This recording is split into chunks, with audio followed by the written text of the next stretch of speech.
Hey, thanks for checking out this quick overview of our one-dimensional motion falling objects link lesson. We see here it starts with some general instructions before moving on to the objectives and a meme activity to engage the student. Then the phenomenon activity leads to some background information and the introduction to the formulas.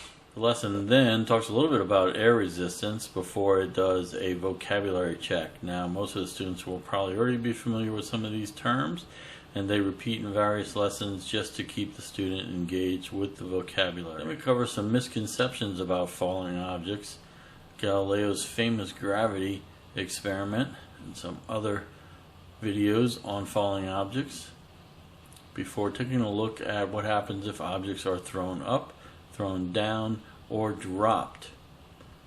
Students will then determine which variable represents these situations before determining which formula is best suited to solve some sample problems.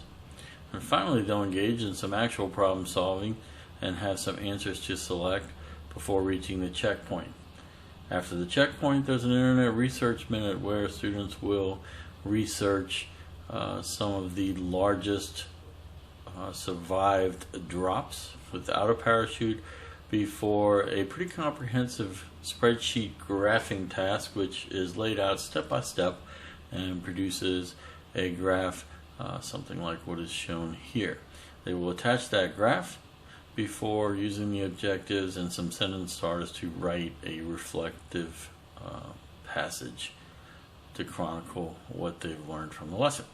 The only teacher-graded activities are the short answer for the meme, the graph, which should be easy to determine whether it's done correctly, and then the reflection. Everything else is self-grading.